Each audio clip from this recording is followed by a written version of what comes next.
salamat. Maayong gabi kaninyong tanan. Palihog, manlingkod. Mga kaigsuunan kong Dabawenyo, ladies and gentlemen, mga kababayan, Assalamualaikum warahmatullahi wabarakatuh. Madayaw, umayong adlaw, kaninyong tanan, magandang araw sa inyong lahat.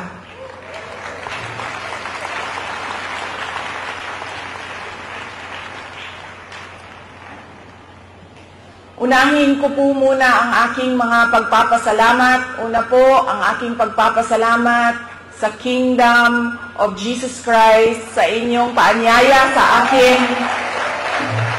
na dumalo sa inyong 39th anniversary. Maraming salamat po sa inyong imbitasyon.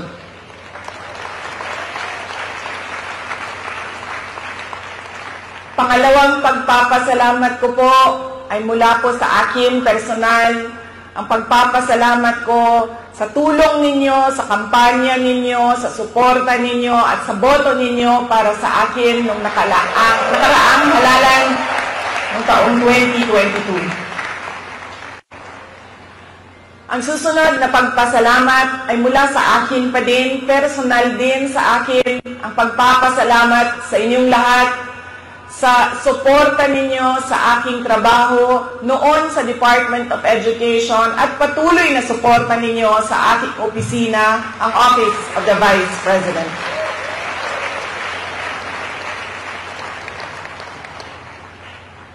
At ang huling pagpapasalamat ay mula po sa aming pamilya, ang pamilya Duterte. Napakalaki ng utang na loob namin sa inyong lahat, mga kababayan, sa pagkakataon na ibinibigay ninyo sa amin na makapaglingkod sa ating minamahal na Pilipinas. Maraming salamat po.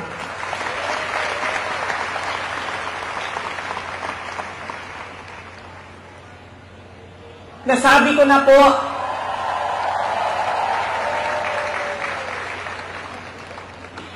unahin ko po muna ang mga naririnig ko at narinig ko rin na nasabi ng miyembro ng Kingdom of Jesus Christ na sala manggunitanan ni Inday Sara, unidagan pa siyang presidente, dili na magkalisod-lisod ani itong nasod.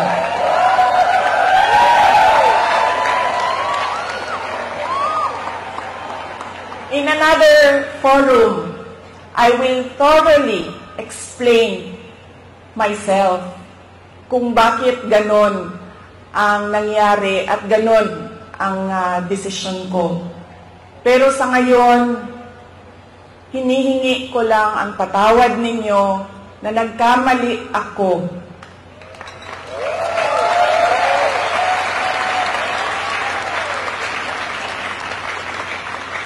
Nagkamali ako sa paghingi ng tulong at suporta nyo para kay Pangulong Bongbong Marcos.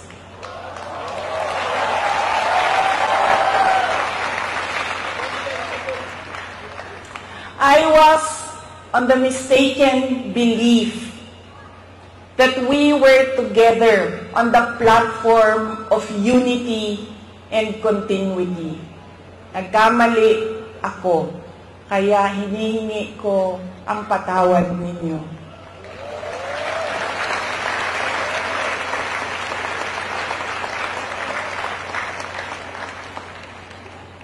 You know, this has been going on for 9 days, ang assault sa inyong Kingdom Nation.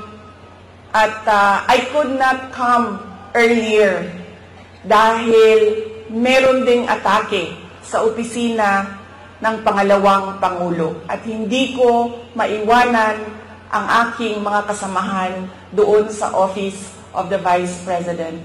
But always remember na wala man ako lagi sa mga masasayang araw ninyo, pero nandito ako lagi sa inyong kalungkutan.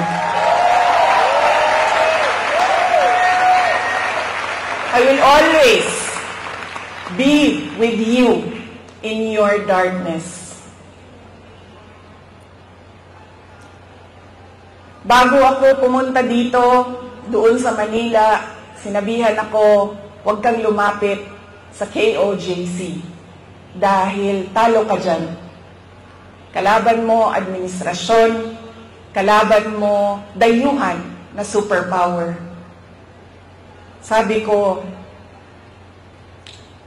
sa taong nagsabi sa akin noon,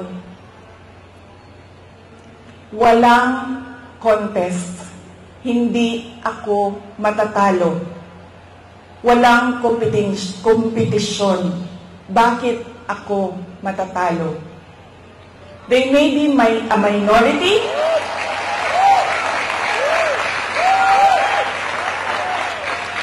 They may only be 8 million around the world. Sabihin na natin na 6 million lang doon ang Pilipino, pero Pilipino pa rin sila.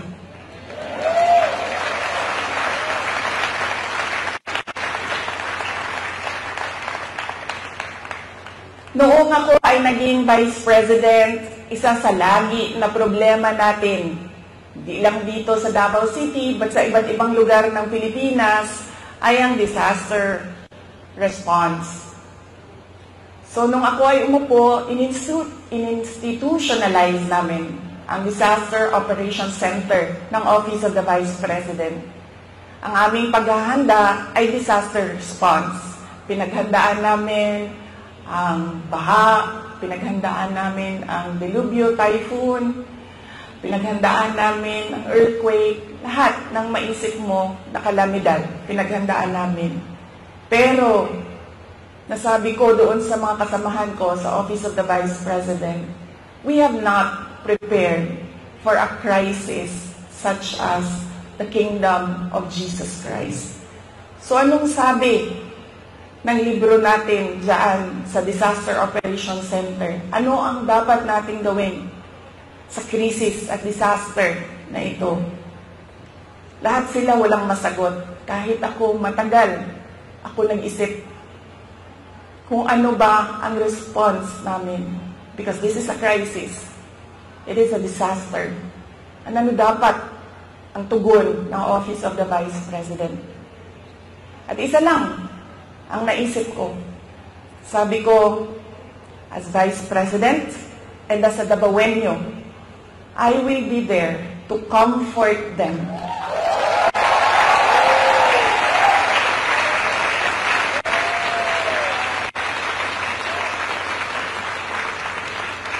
I have a moral obligation to assist them. If they feel that they are persecuted, kahit kukunti lang sila, trabaho ko yan bilang pangalawang Pangulo.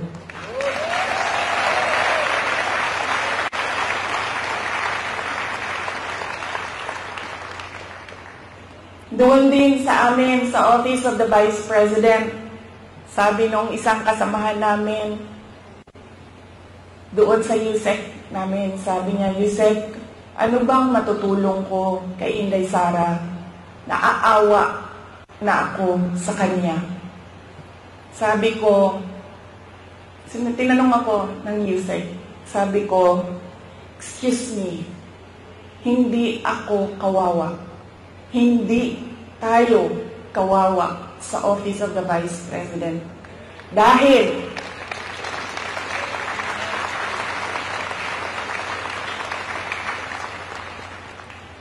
tatlong beses tayo kumakain araw-araw. Kung gusto natin bumili ng leche flan, meron pang leche flan. At ayaw natin ng leche flan, gusto natin ng ice cream, nakakabili tayo ng ice cream. Sabi ko, ito personal ko na experience. Kaibigan ko, 47 years old. Sumakit lang ang likod. Anong sabi ng doktor? It's cancer of the bones, cancer of the lungs, cancer of the pancreas, cancer of the brain, all together in one person. Anong sabi ng doktor? 6 months na lang. Yun ang kawawa. Sabi ko, ang dami sa ating mga kababayan na nakakaramdam ng gutom dahil hindi na nila mabili ang pagkain sa sobrang mahal ng pagkain. 2 beses na lang kumakain sa isang araw. Yun ang kawawa. Sila ang dapat tulungan. Dumadami ang naghihirap sa ating bansa. Dumadami ang nahihirapan makahanap ng regular na trabaho.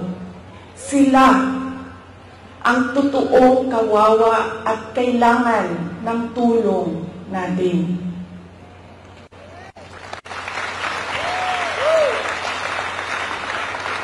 Ilang beses sa pag-atake sa akin, paulit-ulit ko sinabi, magtrabaho muna tayo. Because we owe it to our countrymen, because we made promises on stage, in front of everybody, na we will do something for our country. Paulit-ulit yan noong isang taon. Hanggang ngayon, sinasabi ko, magtrabaho muna tayo. Mas maraming nangangailangan ng tulong kaysa mas interesado sa politika.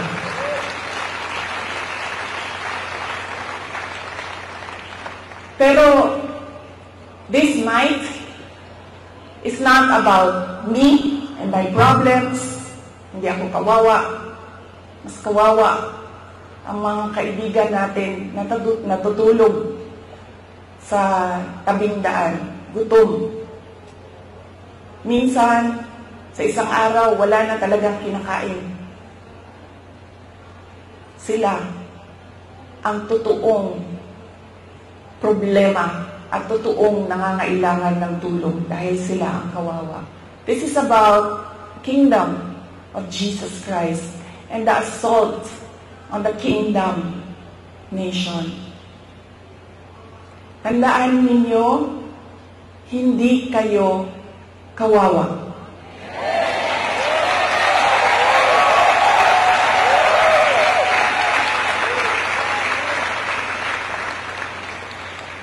Tungod kay ang langit nung amahan na apirmi kanino.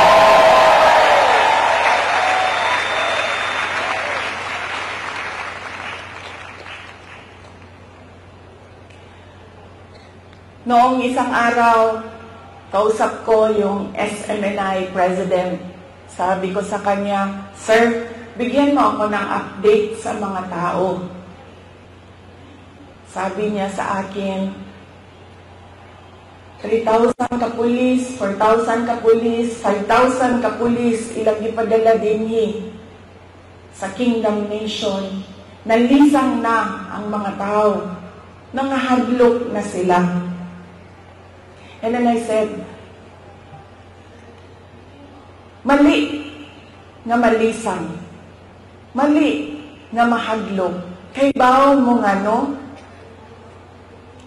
gipadalahan mo og 5,000 kapulis na inyong istoryahon, na inyong ipasabot, na unsa na ang atong nasod, asa na ang rule of law.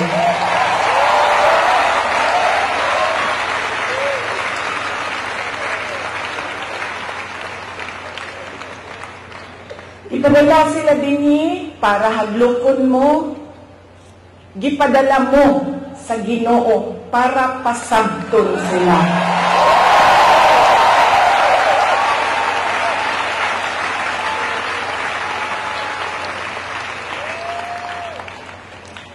If they come from a place of violence, the Kingdom Nation is the expert on peace.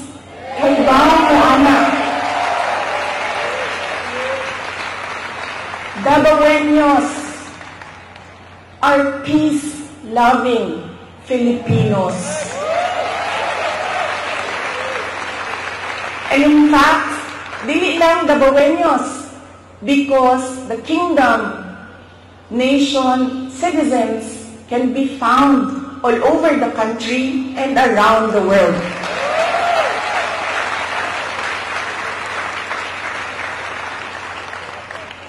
Kung ang gidala nila, if they bring you violence, give them peace. Show them peace.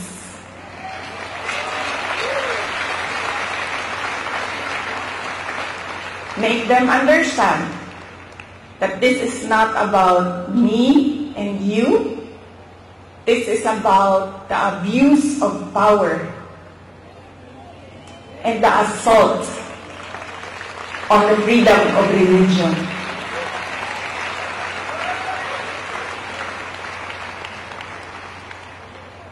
Violence, you have peace. Bullets and tear gas, what do you have?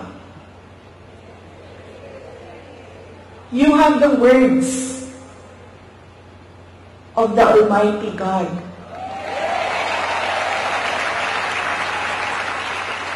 You have the Bible. Padalhan mo nila og bala, tirahon mo og tear gas. Preach to them the words of God.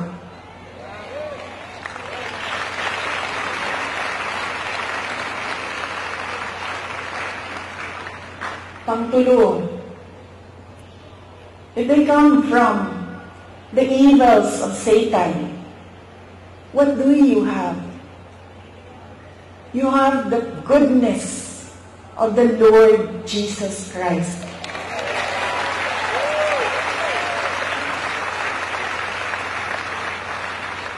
And always remember, kahit saan ka man pumunta, lahat nagsasabi, good triumphs over evil.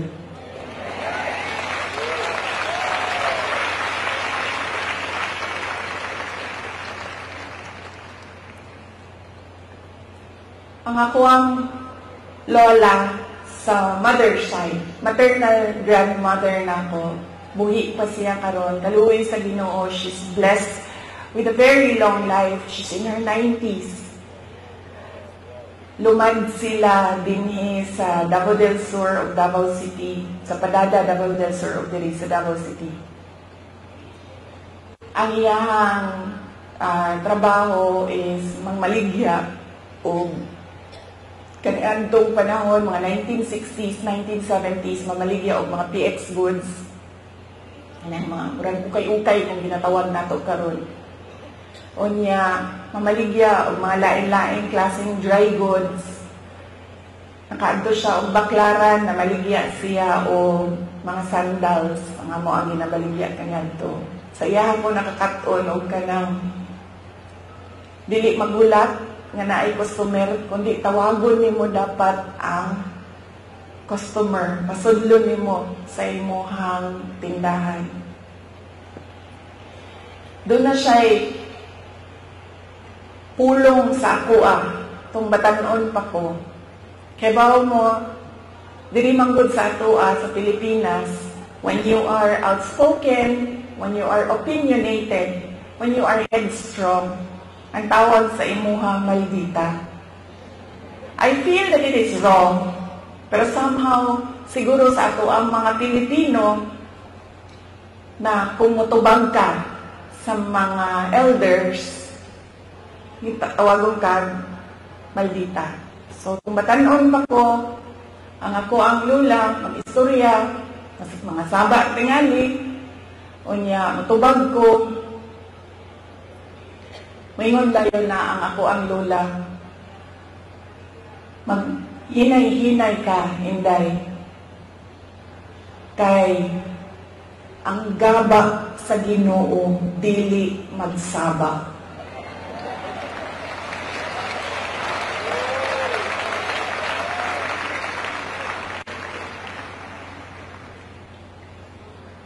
Through the years, while I was growing up, mawin ako ang pahinumduman. Ang gaba, dili magsaba. mo nang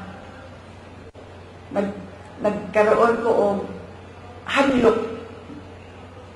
Imagine mo, maabot lang kalit, di man lang magsaba-saba, di ka kasagam, tungod kay ang gaba sa Ginoo dili magsaba.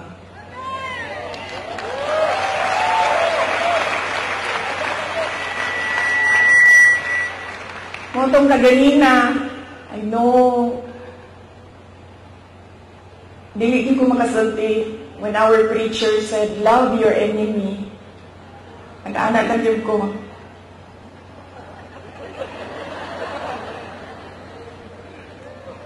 Wala pa ko sa punto sa mga miyembro. I am not in that level of spiritual enlightenment na I can love my enemies. Wala pa ko sa inyong level. Moto kaganina nag-anak ko. Para di ko makasala.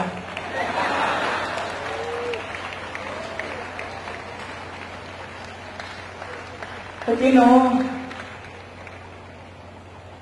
para sa ako, dili man ako sila mamahal. I cannot bring myself to love them. Pero, ang ako, verse, pulong para kanila mao ang gabat sa Ginoo digil magsaba.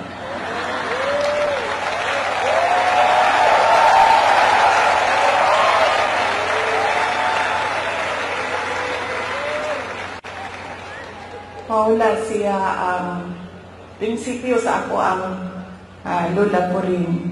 And God will take care of you. All the more, because, come on, you can love your enemies. You can forgive. So you will gain victory.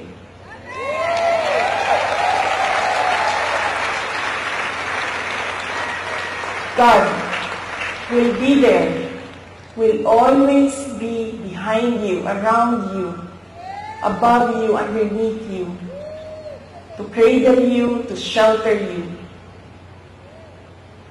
Because you know His power over all of us.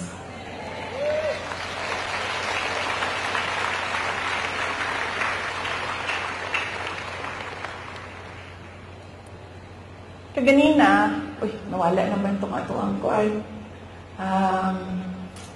background. Kaganina, sige kong tanaw sa inyong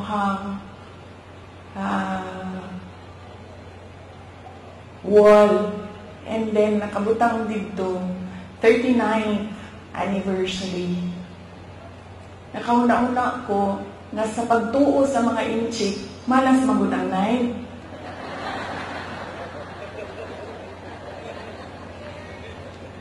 Muto ng kaanak ko, siguro sundo na to. Wala may mawala sa to Kung sundo na to ang tinunguan sa mga inchik, nga dili yung ka mag-celebrate og 9. So this is our 40th anniversary. Nagmamalakpak ta para sa 40 years.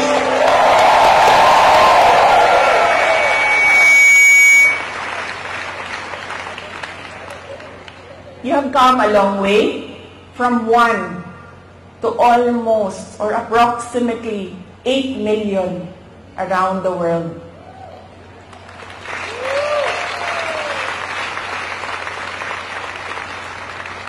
You have overcome challenges, and every challenge made you stronger, made you more united. And we can see that now. There is another challenge before you, pero naang gihapon mo sa ngalan sa Ginoo.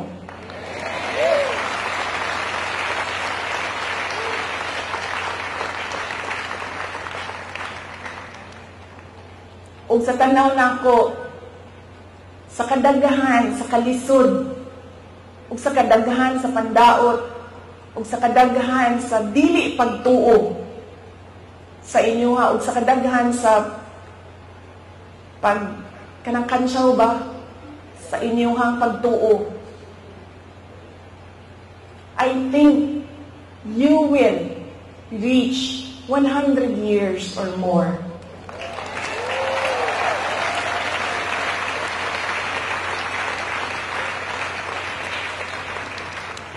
Magpadayon o magpadayon mo basta ang inyong pagsalig o pagtuo hugot dinha sa Ginoo.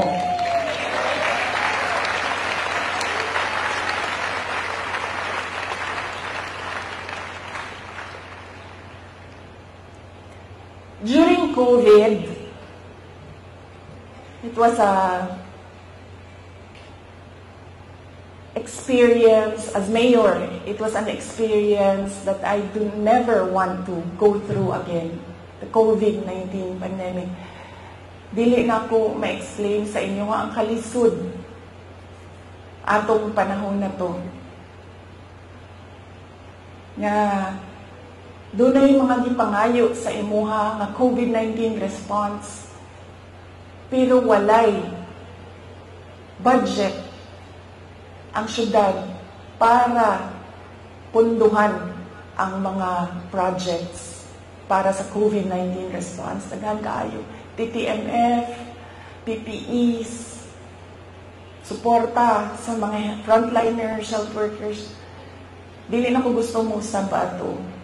Pero doon ako'y mensahe sa mga Dabawenyo, maupod ang mensahe nako sa inyo karon, dili lang sa mga naadinhi sa Davao City, kundi sa tanan nga miyembro sa Kingdom of Jesus Christ. And that is, we will not break.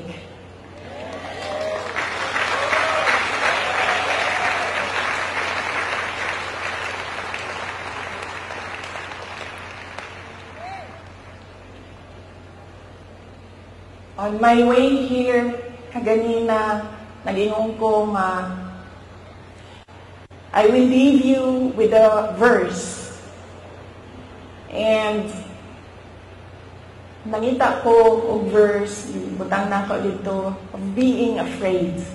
And doon ay isa, on top of the list, which will guide you, which will guide me, which will guide our countrymen through these dark times of our nation.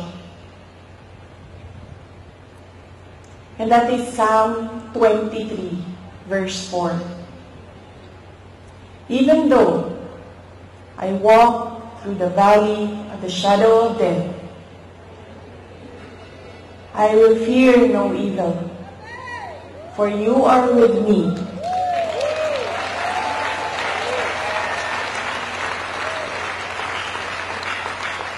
Your rod and your staff, they comfort me. Ayaw mo kalimot na ay Ginoo nga nagtanaw sa ato ang tanan.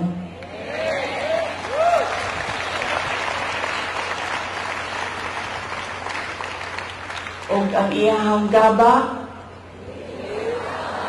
pili magsaba.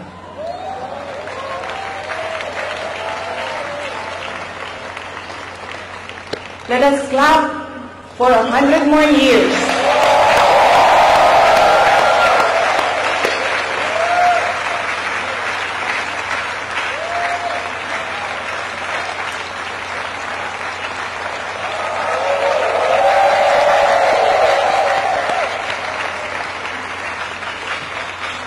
Ulitin ko ang aking kasiyahan na makasama ko kayo sa inyong 40th anniversary.